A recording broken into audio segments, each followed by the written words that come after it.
माता की जय।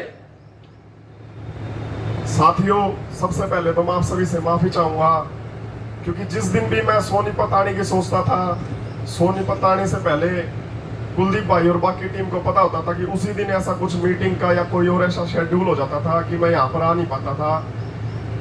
लेकिन मैं आपको विश्वास दिलाता हूँ कि अभी ये जो भाईचारा स्थापित हुआ ये अकेले विक्रांत के कारण या किसी के कारण नहीं हुआ, क्योंकि हरेक के अंदर ये टस थी कि हमारा शोषण इतने वर्षों से हो रहा है और उसकी नब्ज 35-400 और जो तथ्य रखे और जो मेमोरेंडम था वही एक नब्ज थी जिसने हरेक कर्मचारी की उस अंदर से वो आवाज निकाली, जिसके बाद उसने कर्मचारियों की भावना ना समझते हुए हरेक विभाग को एक परिवार का दर्जा दिया। इसी कारण से आप देख सकते हो बड़े बड़े आंदोलन होते हैं, आज ये आंदोलन की भूमिका ना निभाते हुए एक परिवार की भूमिका निभा रहा है। इसलिए यहाँ पर ये स्ट्रेंथ एक साथ बैठी हुई। साथियों,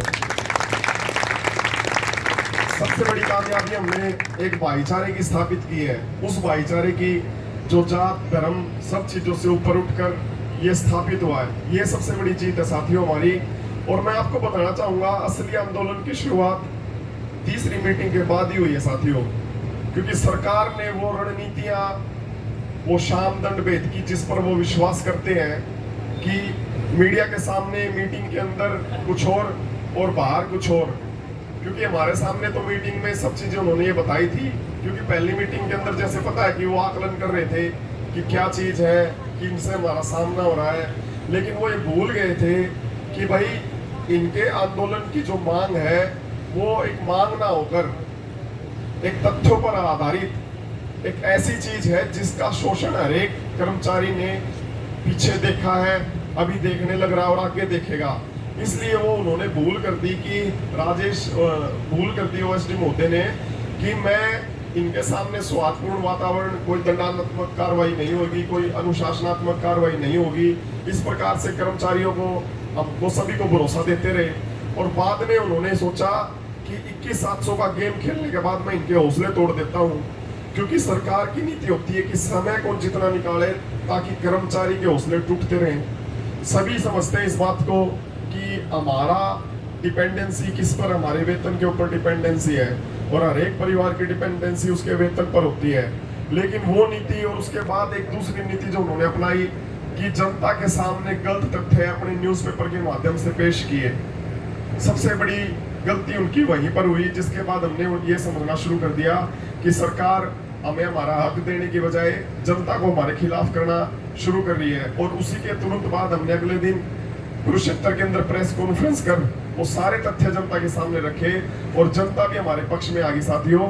इसलिए आपको किसी को भी कोई घबराने की जरूरत नहीं, क्योंकि इतिहास गवाह है जब जिस आंदोलन के अंदर एकता और अनुशासन और भाईचारा है उसमें किसी भी कर्मचारी की कोई नौकरी नहीं गई। ये सरकार के हथकंडे हैं, नो पे, नो वर्क, नो पे या किसी भी प्रकार के, हम तो पहले से टर्मिनेट के समझ के बैठे हुए हैं इस आंदोलन के अंदर। और आप भी साथियों ये समझ के चलो कि तीसरी मीटिंग के बाद ही हमारा आंदोलन शुरू हुआ है।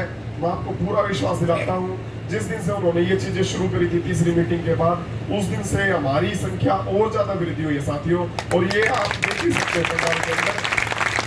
मैं आपके जिला प्रधान राजेश राणा जी, जिला कोऑर्डिनेटर विक्रम लठवाल जी, हमारे डीसी ऑफिस के जोनल कोऑर्डिनेटर राजेश खटखट जी, जयदेव जी ट्रेजरी ऑफिस से, अजीत जी हमारे पीजीआई से है, विकास जी हमारे डीसी ऑफिस के प्रधान, सतीश कुमारी जी उनकी टीम, सूरज कौर जी और उनकी टीम, श्रीमती सूरज कौर उनकी टीम का मैं धन्यवाद करता हूं जो आपने ये परिवार इकट्ठा किया। मैं विश्वास दिलाता हूं ईमानदारी के साथ, क्योंकि आपके बीच में वो सारी अफवाहें आती होंगी कि उस टेबल के ऊपर लोग जाकर कर्मचारी नेता बिक जाते हैं और अपनी डिमांड वो की वो धरी रह जाती है। ऐसा होता था साथियों।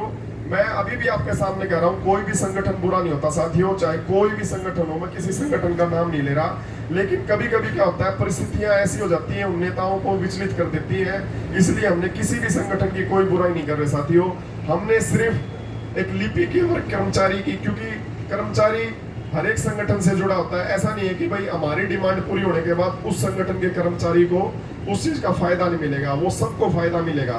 वो ऐसा नहीं कि भाई इस कास्टिज्म को मिलेगा या इस धर्म वाले को मिलेगा, वो सबको मिलेगा। और यही परिवार की भावना कुलदीप भाई, विक्रम जी और राजेश राणा जी के साथ मिलकर हमने शुरू की थी। और इसके अंदर आप देख सकते हो किसी भी कार्य के अंदर सत्यनिष्ठा, ईमानदारी होती है, उसके अंदर प्रकृति भी उसका साथ देने लग जाती है। साथियों, हमारे सामने कुछ दुविधाएं आ रही हैं, अभी सांप्रदायिक दंगों की सामने आ रही है, उससे पहले बाढ़ की थी। लेकिन साथियों आप देख लो, हिसार के अंदर ले लो, आप करनाल के अंदर किसी भी डिस्ट्रिक्ट के अंदर ले लो, हमारी स्ट्रेंथ वो की वो बनी हुई है साथियों। और ये हमारी जीत का पहला कदम है। मेरा विश्वास है कि हम लगभग ये सोच लो 90% काम पर पूरा कर चुके हैं। अगली मीटिंग में पूरा काम पूरा करेंगे। और रही बात हमारी डिमांड की, जब उन्होंने 21,700 हमसे कहा था, हमने उसी समय टेबल छोड़ दी थी। और काफी ऐसी चीजें हमने टेबल पर उनको कही, वो चीजें माइक पे शोभा नहीं देता, लेकिन मैं आपको ये निश्चित करके बताना चाहता हूँ कि अब की बार तो पानी भी हम अपने घर से लेके जाएंगे साथियों।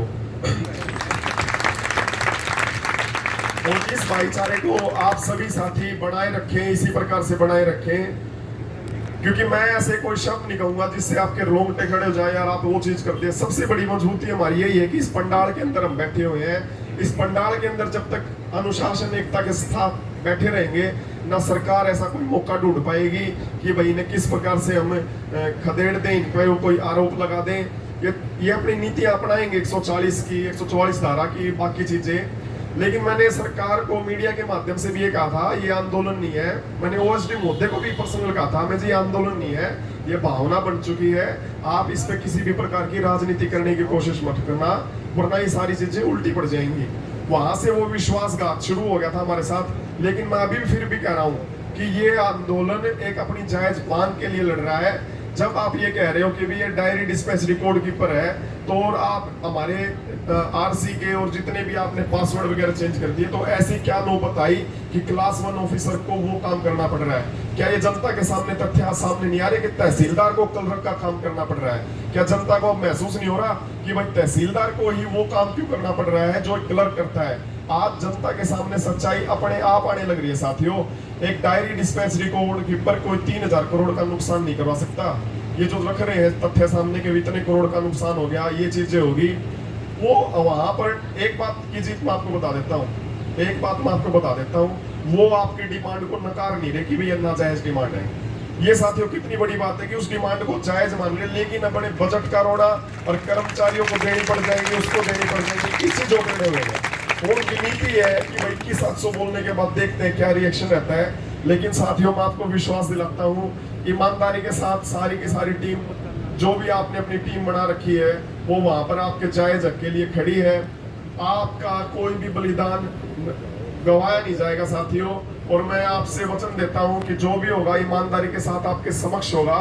आप सभी का ये जो भाईचारे का जो आभार है, इसको जिंदगी भर मैं तो कभी उतार नहीं सकता, लेकिन आप सभी बढ़ा के रखना साथियों। ये हमारी शुरुआती आंदोलन का पहला आंदोलन है, लेकिन भविष्य में हमें हर एक कर्मचारी की वो समस्या को सुलझाना है। और वो किसी अकेला मेरे को नहीं सुलझाना, क्योंकि इस संगठन के अंदर कोई भी ताउम्र प्रधान नहीं रहेगा। उस पंक्ति में आखिरी बैठा व्यक्ति भी प्रधान है और सबसे आगे बैठा व्यक्ति भी प्रधान है साथियों। भारत माता की जय, वंदे मातरम, वंदे मातरम, हरियाणा सरकार जिंदाबाद, हरियाणा सरकार जिंदाबाद, लीपी की एकता जिंदाबाद, हमारा हाथ 35,700 लेके रहेंगे 35,700। धन्यवाद साथियों।